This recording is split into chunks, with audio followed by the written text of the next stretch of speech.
All right. So we're in the dining room once again, La Belle Esplanade. #1 place to stay in New Orleans, #3 in the United States, #17 in the world. Gotta get that out there. Makes me happy to say it. And Storytime, right? Our popular feature, video feature. So I was looking at the bookshelves in the lobby and see what we got. And here's one for you. I Shall Destroy All Civilized Planets by Fletcher Hanks, and its companion piece, You Shall Die by Your Own Evil Creation. Fletcher Hanks, he's a comic book artist and writer from back in the golden age of comics. Look, I'm not going to sit here and read comic book to you, okay?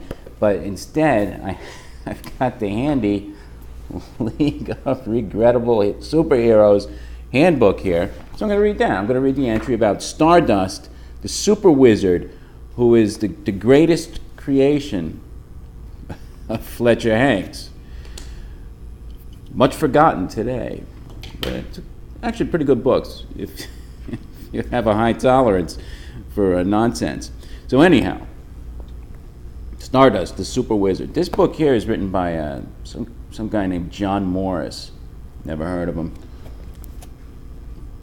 No surprise. Have you? Okay. We're both guilty as charged. Stardust, the super wizard. A good superhero is the product of a robust imagination, and if Stardust, the super wizard, has nothing else going for him, he certainly sprang from an abundance of ingenuity. This is the truth. I just read a Stardust story before I started this, and it makes Dan Turner, Hollywood detective, look like poetry. All right, back to the entry here. The best-known creation of Fletcher Hanks, whose brief career in comics secured his legacy as one of the most singularly unusual creators in the field, Stardust ran as a backup feature in the aptly titled Fantastic Comics. First published in the year after Superman's debut, Stardust appeared on the heels of a cavalcade of Man of Steel imitators. At first glance, he might have even seemed just another all-around Ubermensch in a blue suit.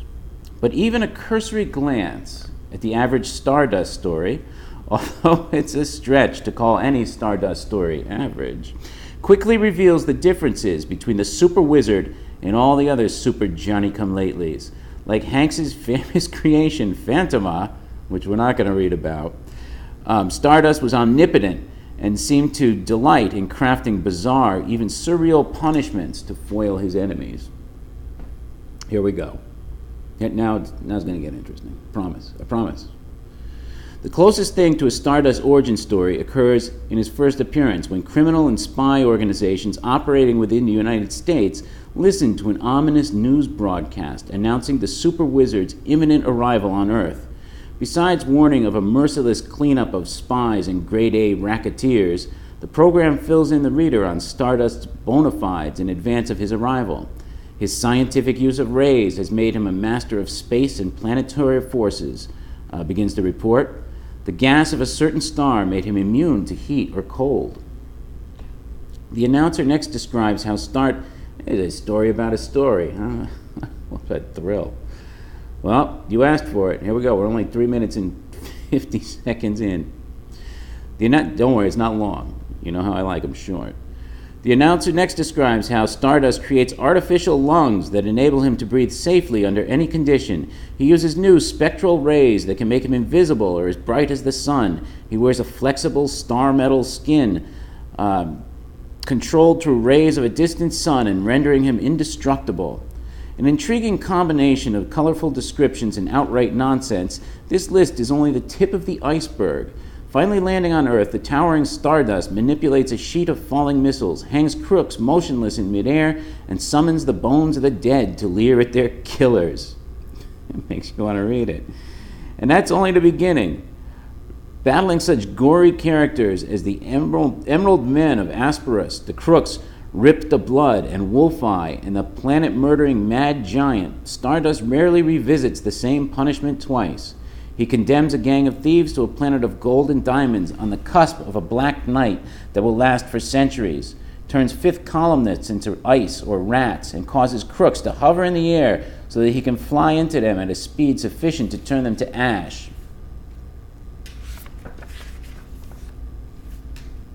My face says it all. A fine example of Stardust's punishments is the one he arranges for Mastermind Destructo. Stardust inflates the head of the would-be murderer to the point that his body withers away. Then he throws the head through the space pocket of living death, where the headless headhunter, the hugest giant in the universe, resides. Affixing Destructo's severed noggin to the unoccupied space between his own shoulders, the giant absorbs the still-living fiend whole. For a super wizard whose missions often took him to deep space and strange worlds, Stardust had a particular affinity for the United States, often rooting out spies and saboteurs and paying particular attention to the nation's economy. The final panel of his adventures depicts a world-spanning broadcast announcing that Stardust saves the U.S. government from financial ruin. This he accomplished by feeding a crook called Slant Eye to a golden octopus monster. Interested? Like I say, I got 2 books in the lobby, all about Stardust, the super wizard, and his adventures. Not that you should be sitting around the house here reading comic books, all right? It's New Orleans. There's stuff to do. Go out and have some adventures. So, check out our website, Belle Esplanade. You're thinking of coming to New Orleans? You won't regret it. It's the #1 place to stay. Not in the French Quarter, thankfully so, but in real New Orleans. Real neighborhood, super interesting here. Lots of stuff going on, but off the tourist radar. You'll see for yourself. All right, so that'll wrap it up for today at just about the 7-minute mark. All right, a votre santé, mes amis. You have a great New Orleans day, wherever you may happen to find yourself. Ciao.